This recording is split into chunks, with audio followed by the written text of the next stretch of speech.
কালের সবচাইতে বড় সাংবাদিক সম্মেলন করতে যাচ্ছে শেখ হাসিনা। বাংলাদেশকে শান্তিতে থাকতে দিবে না, এই মটো নিয়ে যার রাজনৈতিক জীবন শুরু, তার তো থেমে থাকার কথা নয়। গতকাল একটি ঘোষণা এসেছে, শেখ হাসিনার পক্ষ থেকে একটি বড় সাংবাদিক সম্মেলন হতে যাচ্ছে, অথচ তিনি বাংলাদেশের সম্পূর্ণ দণ্ডপ্রাপ্ত। ভারতের আশ্রয়ে প্রশ্রয়ে বাংলাদেশকে অশান্ত করার জন্য, অস্থিতিশীল করার জন্য শেখ হাসিনা পালানোর পর থেকেই কাজ করে যাচ্ছেন। প্রথমে আমরা শুনেছিলাম চট করে ঢুকে যাবেন, 2-4 দিনের মধ্যে চলে আসবে, প্রতি মাসে একবার করে আসেন, এই আগস্ট, কখনো সেপ্টেম্বর, কখনো এপ্রিল তিনি ফিরছেন। আসলে তার যে আর ফেরা হবে না এটা স্পষ্ট। তবে শহীদ শরীফ ওসমান হাদি শহীদ হবার পর থেকে আওয়ামী লীগের তৎপরতা বেশ কিছুটা বন্ধই বলা যায়। তারা বুঝতে পেরেছে প্রতিটি অ্যাকশানের রিয়াকশান হবে। আওয়ামী লীগের আসলে একটাই, সেটা এত হিংস্র একটি দলের একটাই তারা ডিজার্ভ করে, সেটা হলো যত মায়ের তত সাইলেন্ট। আওয়ামী লীগ কখনো কোনো আইন মানে না, আইনকে তারা লঙ্ঘন করে, আইনকে তারা ডিস্ট্রয় করে দেয়, আইনকে আইনের গতিতে চলতে দেয় না, আইনকে নিজের জন্য ব্যবহার করে। অথচ কথায় কথায় বলে স্বজন হারানোর বেদনা, আইন আইনের গতিতে চলবে, এসব কথাগুলো কিন্তু তারাই বেশি বলে। এদিকে বাংলাদেশের পুরো সোশ্যাল মিডিয়া মারাত্মক আকার ধারণ করেছে। আপনারা জানেন জামায়াতের নেতার এক্স হ্যান্ডেল বা এক্স হ্যান্ডেল মানে টুইটার যাকে বলতাম আমরা, এই এক্স হ্যান্ডেল হ্যাক হয়েছে। এটা কেন হ্যাক হয়েছে অনেক ধরনের কথা রয়েছে, তবে জামায়াতের পক্ষ থেকে প্রথম যে অভিযোগ আনা হয়েছে সেটি হলো অর্থাৎ ছুপ্পুর অফিস থেকে যাওয়া একটি মেইলের ফিশিং লিঙ্কে ক্লিক করতে গিয়ে এই ঘটনাটি ঘটে, হ্যাং হয়ে যায় ব্যাপারটি। অর্থাৎ সরকারি ইমেইল ব্যবহার করে, তাদের অভিযোগ অনুযায়ী, জামায়াতের অভিযোগ অনুযায়ী সরকারি ইমেইল ব্যবহার করে এই তৎপরতা চালানো হয়েছে। জামায়াতের আমিরের টুইটার এক্স হ্যান্ডেল হ্যাক করা হয়েছে। হ্যাক করে একটি পোস্ট দিয়েছে তারা, অর্থাৎ নারীদেরকে অবমাননা করে একটি পোস্ট দিয়েছে। সাথে কিছু সময়ের মধ্যেই জামায়াত এটা করেছে। তবে একটি বিষয় অবশ্যই নজরে আসা দরকার, তারা যে অভিযোগ করেছে সেটা অবশ্যই তদন্ত হবে এবং রাষ্ট্রপতির অফিস থেকে এখন পর্যন্ত কোনো রকম বিবৃতি দেওয়া হয় নাই। রাষ্ট্রপতির অফিসের সরকারি মেইল ব্যবহার করে একজন রাজনৈতিক সর্বোচ্চ লেভেলের সবচেয়ে জনপ্রিয় একজন নেতার সামাজিক যোগাযোগ মাধ্যমের একটি হ্যান্ডেল, সোশ্যাল হ্যান্ডেল হ্যাক হবে, এই দায় তারা এড়াতে পারে না। অভিযোগ যেহেতু উঠেছে, তো নিশ্চয়ই তারা সেখান থেকে একটি বিবৃতি দিবে বা সংবাদ সম্মেলন করে জানাবে। তবে আরও কিছু জিনিস বিবেচনায় আনতে হবে। আপনি জামায়াত অবশ্যই একটি শক্ত দল, রেজিমেন্টেড বলতে পারেন, সুশৃঙ্খল দল, তাদের ভিতরেও ভারতের দালাল থাকা অস্বাভাবিক কোনো কিছু নয়। কারণ কি, কয়টি কারণে হতে পারে। এক, তারা যে সামাজিক যোগাযোগ মাধ্যম ডিল করে জামায়াতের, হতে পারে তাদেরকে উপযুক্ত সম্মানই দেয়া হয় না, এটা একটা হতে পারে। আরেকটা হতে পারে তারা আওয়ামী লীগের কাছ থেকে অথবা ভারতের কাছ থেকে অথবা ডিজিএফআইয়ের কাছ থেকে অথবা রয়ের কাছ থেকে সরাসরি কোনো রকম মোটা অঙ্কের টাকা পেয়ে এই জিনিসটি হ্যাক করার কাজে সহযোগিতা করেছে।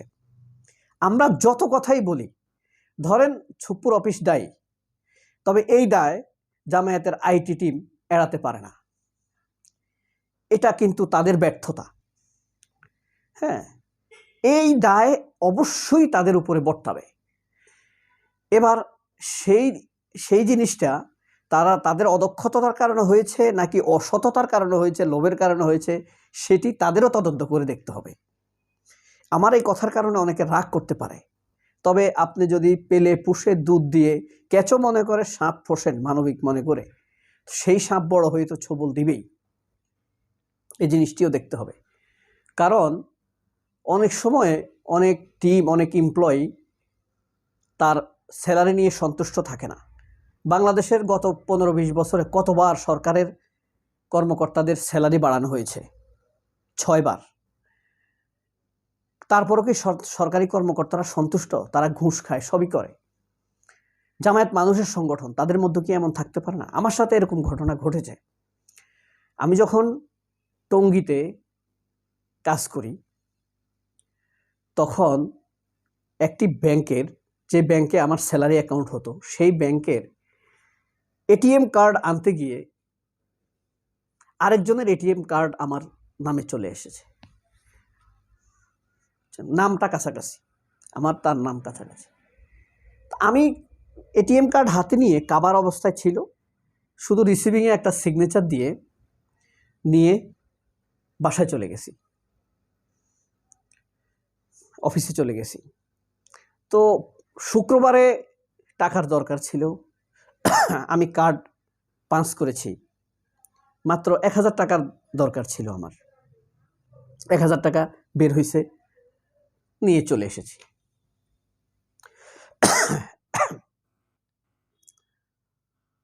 পরে 1-2 দিন পর আবার আমার টাকা দরকার হলো।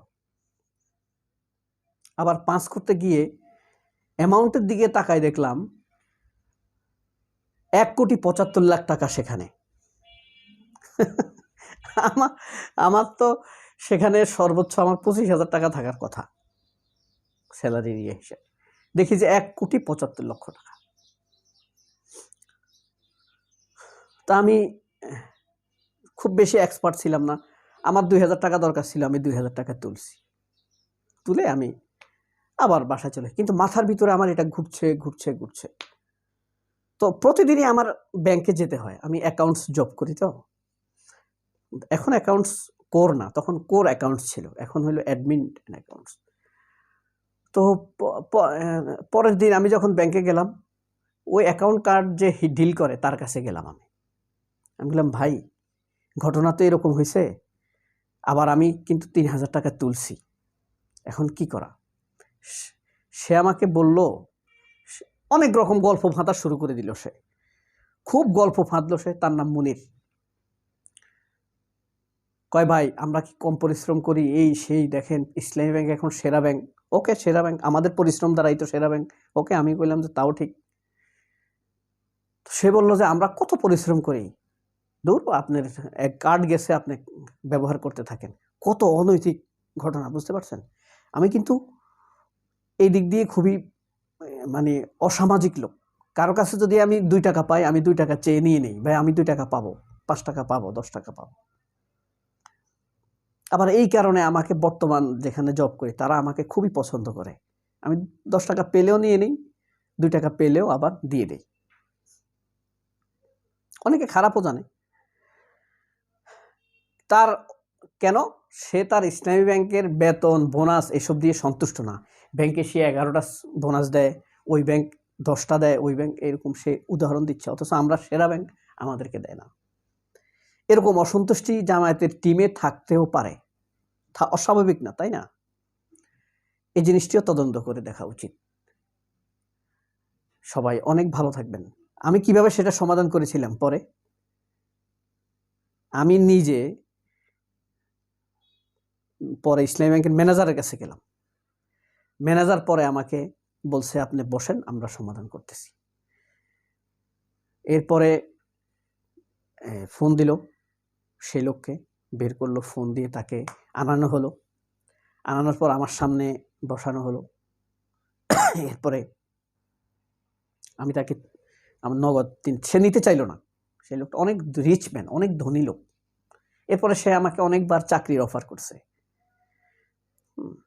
সে আরেকটা ব্যাংকের ডাইরেক্টর, সোজা কথা, অনেক রিচ, জবের অফার করছে আমাকে। সে খুবই খুশি হয়েছে আমার। তারপর আমি আমারটা দিয়ে দিছি। এরকম অসন্তোষ, এরকম একটা ঘটনা না, আমার অফিসেই আরেকটা এমপ্লয়িকে এই ঘটনা ঘটাইছে ওই লোক। অর্থাৎ সে অসন্তুষ্টি কোন লেভেলের, ওই লোক 45,000 টাকা তুলে ফেলছে এবং আরেকটি বিয়েও করে ফেলছে এই ব্যাংক কার্ড পেয়ে। তার নাম ফারুক, বুঝছেন? এটাও সমাধান। সবাই ক্ষমা করবেন, আমি কষ্ট দেওয়ার জন্য বলি নাই। দুই দিকে তদন্ত হওয়া দরকার। আল্লাহ হাফেজ, আসসালামু আলাইকুম।